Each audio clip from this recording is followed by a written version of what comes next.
we were able to reduce like staffing on nights and weekends. The data shows that, that lead has literally 4 times the amount of a chance to actually be converted. If it's picked up under 10 seconds. Yeah. I mean, you would listen to these calls and you'd be like, I spent $100 on you to just totally that up in 10 seconds. $100. Yeah. Just gone. You don't have a program that can catch every single lead that's coming in. You better believe your competitors have that.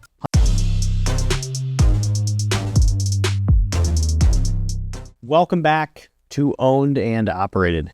Today on the show, I have Rafi from Avoca. Welcome to the show. Appreciate it, John. Thanks for having me. Yeah, man, this will be fun. We're here. It's the day after our Breaking 5 workshop, and you guys did a presentation on AI in the call center. You want to talk a little bit about Avoca for folks that haven't heard of you guys yet? Yeah, of course. So we are a voice AI platform for the trade specifically. So we work with home service businesses, HVAC, plumbing, electrical, and other trades generally. And one really cool thing about Avoca is we're here to not necessarily displace the human talent in the call center, but kind of aid to that. Yeah, augment. Exactly. Yeah. So we're able to really capture and convert every single lead that's coming in. Yeah. By, having the ability to answer phones 24/7, answering on the first ring for, after hours, weekends. We also have the ability to answer for overflow. Yeah. Whether it's on the second or third ring, 10, 20 seconds in. Yeah. And it's one really cool piece of the journey is, the growth of our team and, the development of the product. It's such a fast moving pace. This AI in the industry and 100%. Yeah. And lucky to be on the team with, with Tyson and Poor, our 2 co-founders. Yeah. So, I was the third employee at Avoca. We now have about, almost 40 in office. Well, that's crazy. Yeah. Well, and what's kind of wild, I texted Tyson about this the other day. I'm in like a bunch of peer groups, big advocate of peer groups. Yeah. And so I'm in this one peer group and everyone in it is like, smallest is 20 and the biggest is like 45, 46. Everyone, I'm an advocate, like I'm a believer of Avoca. Yeah. It's been a really big win for us at Wilson. And I had never really talked to this. I was new to the peer group. And like we walked into this group and like everyone was already on it. So like I feel like I can see the growth in industry of how many people are already on it. So I'm in 3 peer groups where every single person is already using it. Wow. And these are like $20 to $40 million businesses. Yeah. So like you guys made a dent. Appreciate that. And it's awesome to see because when I started, we really had the early adopters, obviously Wilson companies. We're like over a year in. Oh yeah. You're one of the 15. OGs. Let's go. OGs. Let's go. I love it. When I first started, we had, less than 50 customers. It was one of those early adopters that, thought AI was cool, wanted to kind of like, delve into it. I would say, more of like the risk takers. Yeah. And now we've kind of, the phrase that, we like to use here is crossing the chasm. It's now not something that's just cool, but now that, a lot of the early adopters have had a lot of success, it's kind of a necessity now in business because if you don't have a program that can catch every single lead that's coming in, you better believe your competitors have that. 100%. 100%. That's now kind of like where we're. It's the great equalizer. It's sort of like, hey, people started wearing like booties, like floor saver things. It's not now. You just have to wear. Yeah. So it's sort of like it has become an equalizer. It's the standard. Like, you just got to do it. Yeah. If you don't do it, you're falling behind. Yeah, you're just non-competitive. Yeah. Yeah, it's pretty interesting. And I think what we've seen and what others have seen is there's now people have implemented it very varying degrees, right? Sure. Like you've got Josh at Rescue like running it full bore, whereas like we're still like overflow and weekends. 100%.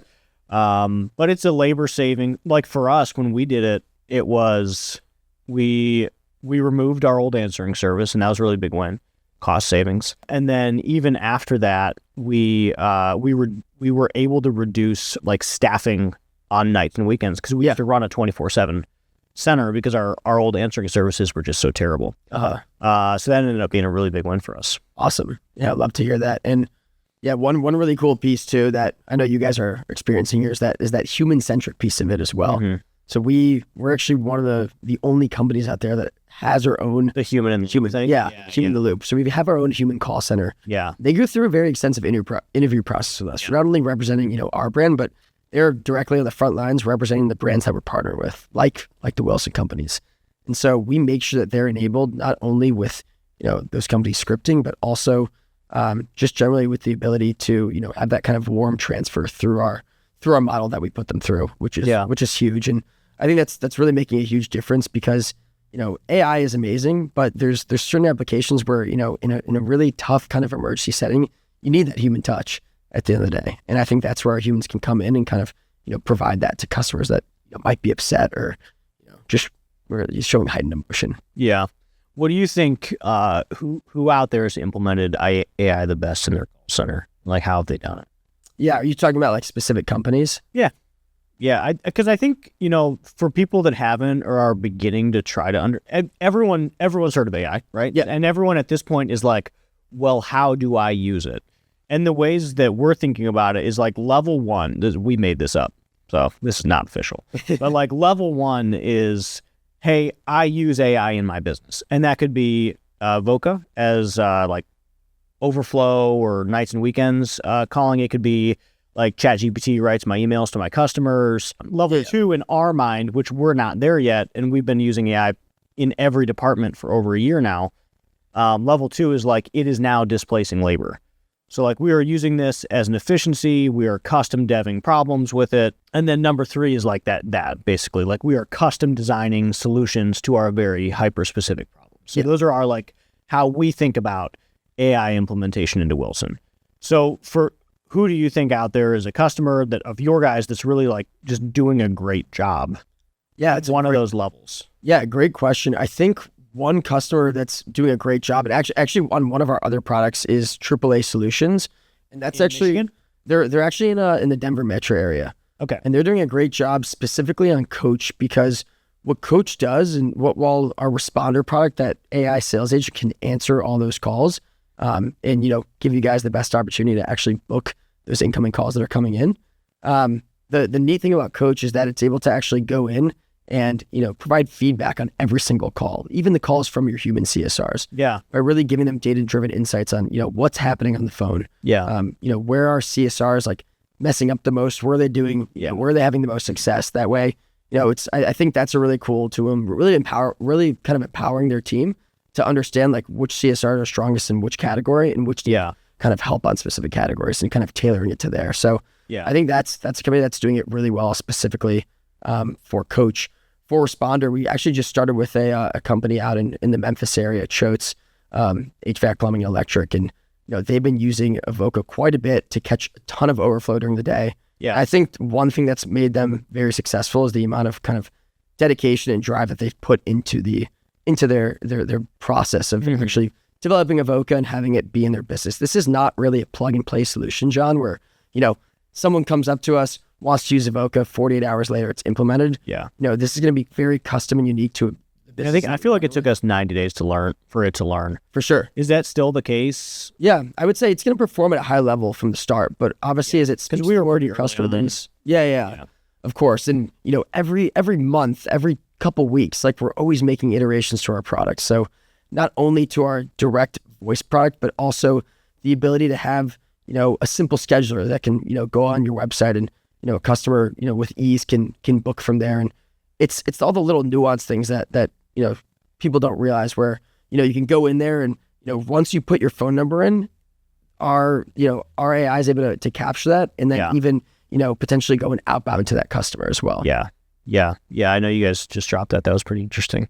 I think whatever, I was at this conference and I brought this story up a lot. It's just like really sticking with me. Yeah. I was at a conference a couple weeks ago and one of the speakers brought up AI arbitrage as like an important part of their current investment thesis. So it was an acquisitions conference. So, hey, we're going to go buy these companies and we are going to look at their overhead, their SG&A expense, and we're going to figure out how we can reduce it by a third by implementing some version of AI. And I know, so like what that does is it means I just gained back a third of cash flow. Yeah. So huge win, if I didn't like drill that down enough. And I was thinking about that a lot. You did this presentation at our workshop, and one of the things that came up was, hey, there's this $100 million company, and they've gone down to 9 CSRs as they've grown from, 50 to 100, 70 to 100, something like that? Yeah, I think almost doubling in size, basically.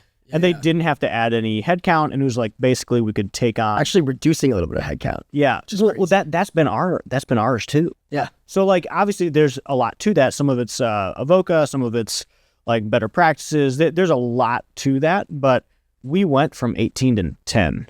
We believe that 10 is like kind of the number now. Yeah. And despite however much more volume we can drive, like we think that it's now frictionless, which is crazy. Yeah. And it's cool too, because obviously, as you know, in kind of the CSR world, there can be quite a bit of turnover. So, and just people. Like I have friends that run $100 million companies, and it's 70 CSRs. Yeah. Like it's a lot to manage. That's a lot going on. Yeah, that's crazy. At Wilson, we've saved a stupid amount of money by having AI help out with our call center. And the best tool out there that's making that happen is Avoca. So look, you've probably heard the buzz about AI CSRs. They seem to be everywhere, but not all AI CSRs are created equal. And Avoca seems to rise to the top every time. They answer every call on the first ring, they sound just like a real person, and they don't take breaks. But here's what makes Avoca really interesting in the real world. If a caller's getting heated, like they're getting frustrated or annoyed, Avoca knows. It hears the tone, emotion, and hands the call to a real human, so you can still save that call. And this has been huge for us here at Wilson. There's no more churn or people yelling representative into the phone, and the backend is tight. It directly integrates into Service Titan at the gold tier level. That means it can handle reschedules, check tech arrival times, and look up customer info. It even helps with capacity planning. It's basically a CSR with perfect memory. On top of all that, it consistently makes our team better. We get post-call analytics, auto tagging, and coaching tools so that no matter who's on shift, we deliver for our customers. If you're curious, go to avoca.ai, AVOCA.ai. Book a demo and tell them Owned and Operated sent you. And what was the company that was 100 million with like? That's H.L. Bowman. Yeah. Okay. Out of, actually, they do service Tyson's hometown, York. Okay. Which is pretty cool. All right. It's close to home for him. Yeah. And how many branches? They've got, I believe, like different like locations. Yeah. I think about 10. That's a lot. Yeah, in the Pennsylvania area. And I know my friend Luke, he works, he's the GM for Deljo in Chicago, but he's one of the Heartland companies. I know they just did one. It's going to be really interesting to watch how like PE handles something like this. Totally. Because the efficiency to be gained is like in the millions. It's not like, I think it's interesting because there's a use case. It's one of the few technologies that there's a use case where like I'm a dude in a truck and I have 4,000 trucks, and there's like a use case for both up. Yeah. And them and everything in between. It's a wild technology. I don't know do you know how many trucks Heartland has? Heartland total. I mean, they have so many brands. I can't tell you the amount of trucks they have. Yeah. In the thousands. It's 100 million of EBITDA, and that's about all I know. Yeah. But like, dropping AI into it probably added like 5 of EBITDA to that. Oh, yeah. That's kind of wild. The goal is to fill the board. That's the goal each day. Fill the board. Let's make sure that, the leads that are coming in, there's expensive dollars behind those leads, right? Leads can be $100, $200, even more. Yeah. And so, why drop leads when you can go ahead and book them? Yeah. And I think really what kind of we're empowering companies to do is really like reduce that blind spot, right? Like there could be someone who is calling in and they're waiting on the line for 20, 30 seconds. And just like that, they could abandon that call and call the next company. And not only call the next company and get someone on the line, but then actually, have a job performed in their home. And then they, become a member of that company's services. And so that's really the revenue that can be lost. That's not actually, even noticed for having a solution like Avoca. Yeah, and I just don't think it's that much money. Like I think that's the reality too. Yeah. It's just sort of like frictionless way to scale. And I think it's an easy way to introduce, and this is like, I'm not trying to fluff up Avoca here, but I feel like it is an easy way to introduce AI to the business. Very. It's like, hey, this is something that has to happen. Mm-hmm. If someone calls at 9 p.m., what does your team currently do? Your answering service probably is terrible. They're probably letting that call go or taking too much time to answer. Yeah, or like paying someone like before you guys were a cost savings to us originally, which was the attraction. Yeah. I'm sure it's a cost savings to a lot of people, but for us, we went from $8,000 a month to our answering service to, I honestly don't actually know what Avoca costs, but I remember what $8,000 a month was. Yeah, definitely less than half of that. Yeah, sure. Like it's around like 3,500 or so. Yeah. that rings a bell. But yeah, it was such a cost savings, and like it I know for us, one of the big priorities we were aiming at, which has been a win, is how do we get to a 7-second pickup? Yeah. Like a 1-ring pickup. And we've been able to drive that, because basically if my team doesn't pick it up in 7 seconds, which we do 90% of our calls, it is immediately picked up with AI. So that was a big win. I don't know why I got so passionate about that number. I know you have data to support it. Yeah. I got awkwardly passionate about it prior to seeing data. I love it. I think this is right. Yeah. The 7 number does sound about right. I mean, we say under 10 seconds. I mean, the data shows that, that lead has literally 4 times the amount of a chance to actually be converted. If it's picked up under 10 seconds. Yeah. Yeah. Within the first 10 seconds. Exactly. Yeah. Yeah. So this video, this is a part of, we're doing this series right now, and it's how to grow your plumbing company, how to grow your HVAC company. And like, I'm passionate that it's really 3 things, right? You have the lead, you have the sale, and you have fulfillment. And if somebody's been listening for a while, they've heard me like harp on that like a million fucking times. But like, the lead is the first section. So we've talked digital marketing. We had the folks from Service Scalers on. We had James from Modernize on, and just like talking about like, hey, how are we gonna handle the first portion, because we can't sell anything until we get the lead. Yeah. And we had the folks from Wanamaker on to talk about how traditional advertising like ties into that, and like is steroids for your marketing. And now this is like that next step in the lead, where like anything pre-appointment still a lead. Like, the way we're positioning AI in call center is you don't lose the lead. So what happens when you pay all that money for the $80, $100, $200 lead and no one's there to pick it up? Yeah. Or even worse, someone does pick it up and like the phone calls are so terrible. Fumbles it on the phone. Fumbles it. Like, are you, what was your example yesterday? You guys available today? No. Dead silence. Yeah. Do you want to call someone else? Yeah.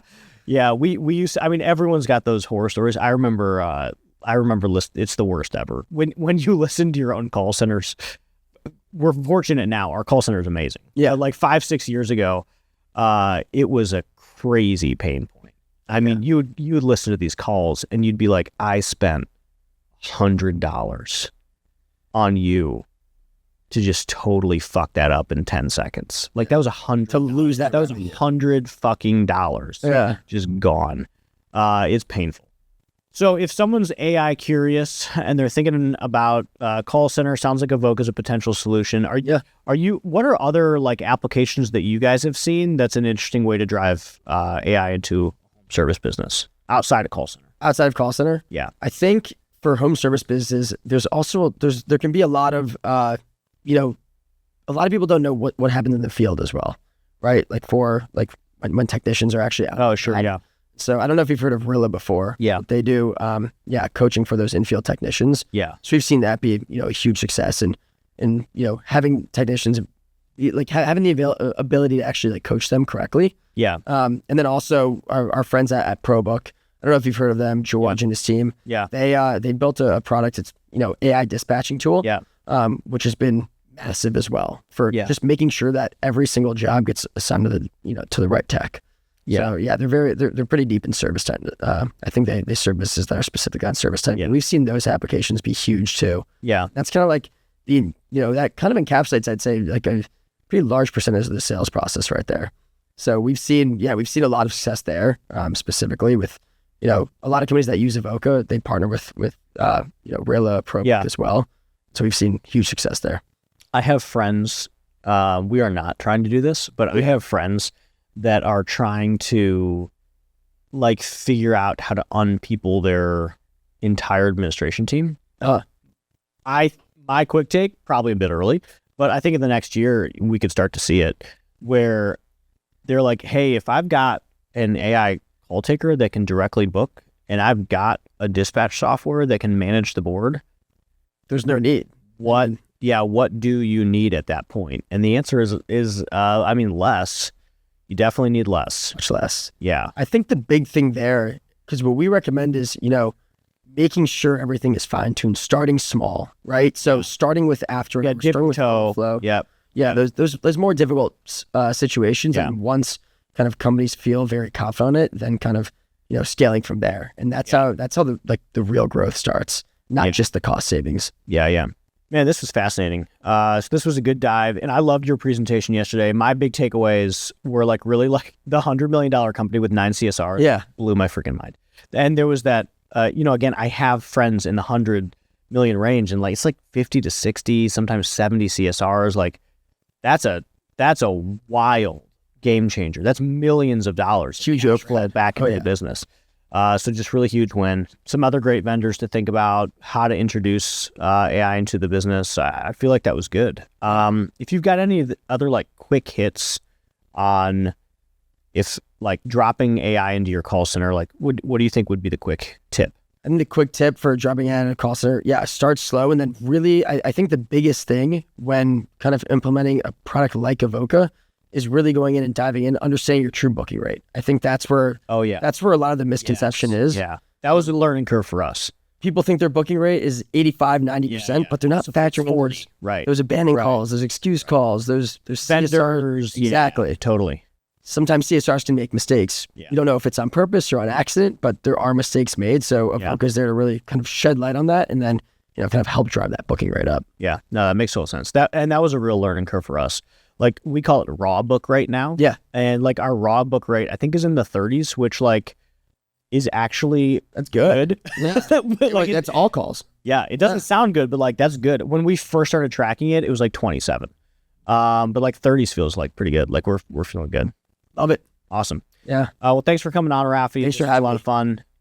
If you want to learn more, what's the website to check out Avoca? Yeah, it's www.avoca.ai. Awesome. And that's avocado without the do. Correct. Avocado without the do. Avocado without the do. If you like what we talked about today, make sure you like and subscribe. And if you have any questions, make sure you comment and we will get to them. And check out ownedandoperated.com for more.